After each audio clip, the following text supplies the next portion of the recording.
Kemudian kalau kita putar lagi, ya, nah bahkan nanti kipas anginnya akan berhenti seperti ini. Jadi seperti saklar juga sama seperti itu. Itu di dalam kipas angin ini tertera yang namanya embedded system. Nah, kenapa bisa dimasukkan kategorinya embedded system? Padahal kan di dalamnya misalkan kita masukkan kecepatannya lebih tinggi. Jadi nomor satu, kipas anginnya akan berputar lebih cepat. Nomor dua lebih cepat lagi, nomor tiga lebih cepat lagi. Karena di sana ada sistem yang mengaturnya.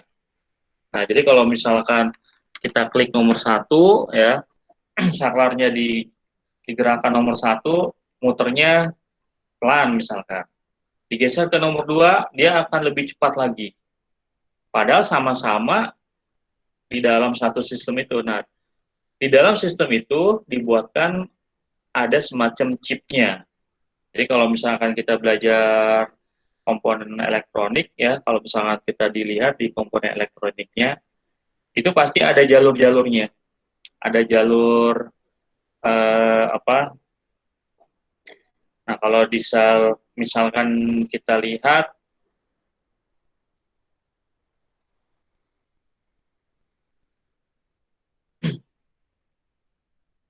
nah tadi ya, jadi kipas angin ini salah satunya adalah menggunakan sistem embedded, ya. Tapi di dalam embeddednya ini menggunakan tombol analog atau manual. Nah, tombol yang lainnya, misalkan yang punya kemarin ada juga yang sudah mengirim, salah satu contohnya adalah remote TV, ya, atau remote AC, itu juga menggunakan sistem yang tertanam, ya, yang menggunakan sistem yang tertanam. Remote TV, ya, remote TV itu ketika kita pilih misalkan channel angka 1, nah nanti dia akan menggunakan sensornya, ya, akan menggunakan sensornya, arahnya kemana. Nah, ini contohnya. Nah, remote, ya, tadi kita bahas lagi tentang remote. Jadi sebelum Bapak menerangkan embedded system itu seperti apa, remote. Contoh misalnya, nah di dalam remote itu ada tombol-tombolnya. Jadi kalau misalkan kita tekan angka 1, dia akan menggunakan sensornya, ya, menggunakan inframerahnya, kemudian akan menuju ke televisi tersebut. Nah, dari televisi tersebut akan muncul channel yang kita pilih. Satu, misalkan RCTI, geser lagi, dua, tombolnya tersebut. Nah, kalau misalkan dirubah lagi, ya, ketika kita pilih nomor satu, ya pasti channelnya channel itu juga. Nah, kemudian bagaimana cara membuat sistemnya, ya? Membuat sistemnya. Nah, membuat sistemnya kalau di remote itu, kalau misalkan di TV, biasanya kalau TV-nya baru nih, kita setting dulu setup-nya. Setup, ya. Kemudian setelah di setup, setelah di setup, dia akan mencari otomatis secara analog, ada yang digital TV-nya, ya, seperti itu. Nah, itu salah satu di dalam remote tersebut ada sistem embedded, ya, jadi sistem yang ditanam. Jadi kalau remote-nya jatuh, misalkan remote-nya kita buka nih, itu di dalamnya ada komponen-komponen seperti elektro. Nah, ketika kita tekan volume, tombol volume itu fungsinya adalah untuk menaikkan suara. Volumenya ditandamin mengecilkan suara. Nah, tombol itu fungsinya hanya itu saja, dua. Naikkan suara, mengecilkan suara. Jadi kalau kita tekan panah ke atas, yang volumenya itu berarti suaranya ke atas, ya, suaranya lebih besar. Volumenya ke bawah lebih kecil. Nah, di dalam tombol tersebut ditanamkan sistem yang mana nanti tombol ini fungsinya adalah kalau ada yang menekan tombol atas berarti suaranya kencang. Kalau ada yang menekan tombol ke bawah, itu berarti suaranya kecil. Nah, jadi dibuatkan programnya. Ini tombol ini fungsinya adalah ini. Nah, ketika kita memberikan program ke dalam remote tersebut, itu berarti kita sudah memberikan sistem embedded. Contoh yang lain, misalkan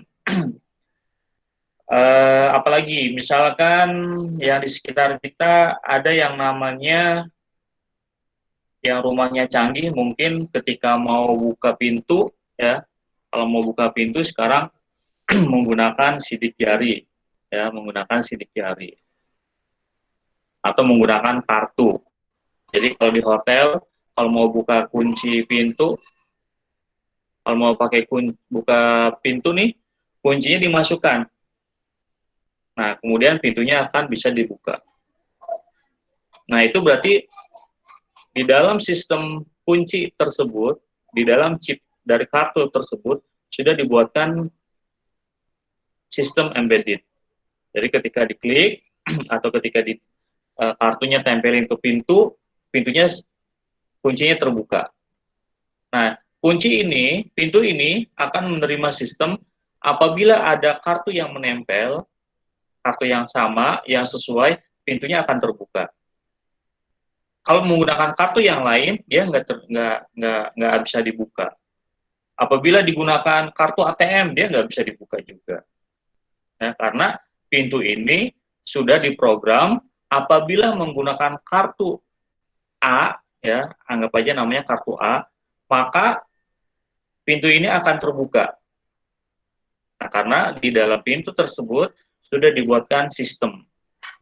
Jadi sudah dibuat programnya, ya, dibuatkan oleh programnya, oleh programmernya, atau oleh pembuat sistemnya. Pintu ini hanya bisa dibuka oleh kartu ini.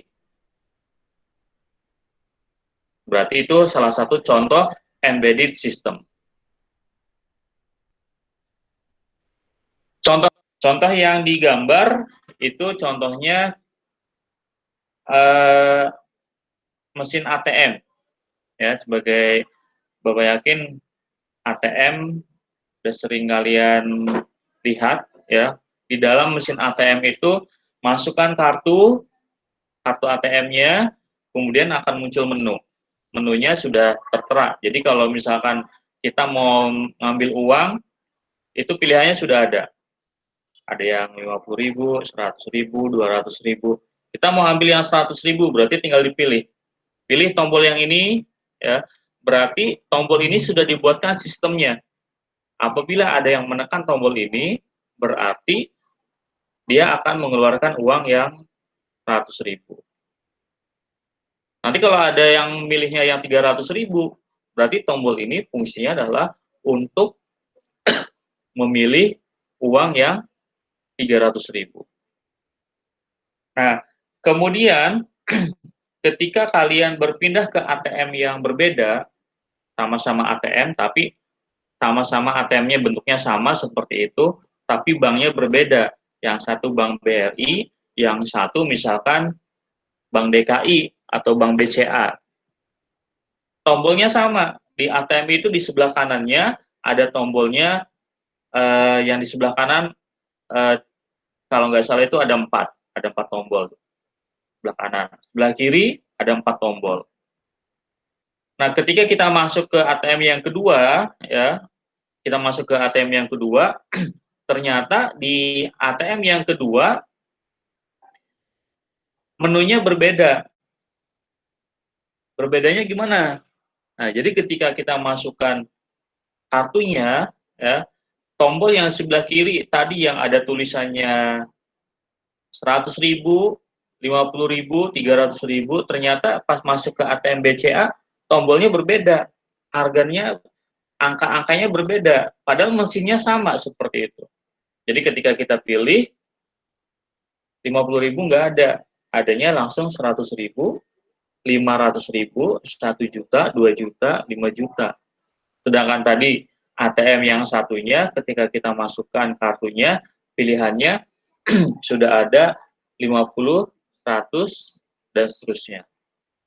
Nah, itu artinya Di dalam ATM tersebut, mesinnya sama, tapi dibuatkan program yang berbeda. Kalau ATM BRI bikin programnya seperti ini, tombolnya sama. Seperti itu. Jadi tombol itu fungsinya kalau ditekan tombol 100, ya munculnya 100. Kalau dipilih 50.000, muncul uangnya, keluarnya 50.000. Sedangkan kita pilih tombol ATM yang kedua, di sebelahnya misalkan ada ATM juga, kita masukkan, ternyata berbeda tampilannya. Nah, jadi ATM tersebut sudah dibuatkan sistem yang di dalamnya itu diprogram. Ya. Jadi kita bikin sistem, dimasukkan ke dalam mesin tersebut. Contoh yang lainnya apalagi?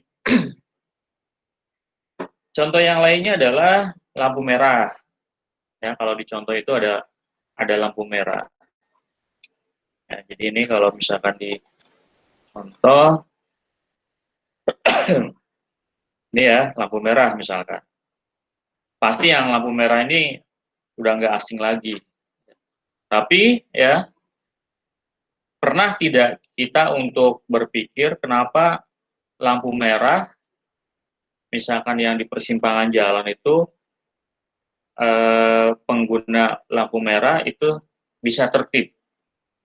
Atau ya mungkin Pak karena ada polisinya, di tempat saya ada lampu merah tapi tetap kacau dan sebagainya. Nah itu dilihat dari sisi yang lain. Nah kalau kita lihat dari sistem pemrogramannya, jadi lampu merah itu sudah diprogram. Jadi lampu merah yang dari arah, misalkan dari arah Rorotan ke arah JGC, itu ada perempatan, ya. Nah, perempatan ini dibuat settingnya. Ya, kalau misalkan lalu lintasnya padat, sama-sama padat, itu diatur waktunya. Waktunya sama-sama misalkan 3 menit. Jadi lampu yang di sebelah sini, yang ke arah jalur yang pertama, misalkan 3 menit. Setelah 3 menit, dia akan berubah menjadi warna hijau. Nah, nanti ketika di sini warna hijau, di sana warna merah. Bergantian seperti itu. Nah, nanti setelah 3 menit lagi, dia pindah ke warna kuning dulu dalam beberapa detik, kemudian merah lagi seperti itu. Nah, tugas lampu merah itu terus, ya. Jadi begitu lagi merah lagi, hijau, kuning, ya. Bisa nggak Pak dipercepat? Bisa, ya. Tergantung programnya. Jadi lampu merahnya disiapkan dulu, ini lampu merah yang menghadap sana, ini lampu merah yang menghadap sini, ya. Kemudian yang ini sudah diprogram, ya, menggunakan sistem yang ditanam ke dalam chip, ya, bentuknya chip itu ke dalam sana, kemudian diprogram, ya. Ketika sudah diprogram, diuji coba, kemudian kalau sudah diuji coba berhasil, baru sistemnya ditanam ke dalam chip tersebut, ya, di dalam lampu merah tersebut. Nah, ketika sudah ditanam, itu nanti kalau kita perhatikan, ya, lampu merahnya jalan, kemudian itu teratur. Yang ini merah, yang ini hijau. Nanti bergantian. Nah, terus kalau persimpangannya ada 3 Pak. Yang ini boleh lurus. Nah, itu nanti programnya berbeda lagi. Bahkan lampunya ada 2. Boleh kalau misalkan ada belokan ke kanan, itu di situ lampu merahnya warna merah. Jadi nggak boleh belok ke kanan. Tapi lampu merah yang satunya warnanya hijau, itu berarti boleh lurus. Jadi lurus masih boleh. Ada juga yang lurus warnanya merah, ke kanan juga merah. Tentunya kalian sudah sering melihat, ya, tata cara kerja daripada lampu merah tersebut. Nah, lampu merah ini dibuat nggak ada orangnya. Jadi sistem yang sudah ditanamkan, sudah diprogram, dimasukkan ke dalam sistem lampu merah tersebut, dia jalan sendiri. Seperti itu. Contoh yang lain, kalau di sekolah, ya, di MAN 21 Jakarta, ketika kita pertama masuk ke pintu gerbang MAN 21, kita lihat di atas, ya, Di atas dekat plang itu ada teks yang berjalan, ya. Atau di masjid Abu Bakar As-Siddiq atau di masjid-masjid kalian, di sana ada yang namanya teks running. Nah, lihat nggak teks running? Teks berjalan, ya. Nah, teks yang berjalan itu ada tulisannya, misalkan zuhur jam 12, asar jam setengah 4, ya. Kemudian subuh jam 4:45 misalkan. Nah, itu adalah salah satu contoh dibuatkan sistemnya. Jadi dibuatkan sistemnya ya, menggunakan coding di dalam komputernya. Kemudian kalau sudah jadi dimasukkan ke dalam alat tersebut ya, dimasukkan ke dalam alat tersebut, kemudian dia langsung jalan. Bahkan ketika nanti udah 1 bulan, 2 bulan ya, itu waktu yang ada di waktu sholat di masjid itu udah menunjukkan secara otomatis. Sekarang zuhurnya jam 12. Nanti 1 minggu kemudian ternyata zuhurnya adalah jam 12:05. Di situ dengan sendirinya dia akan berubah. Nah, kenapa demikian? Karena sudah dibuatkan sistemnya. Jadi sudah dibuatkan codingnya.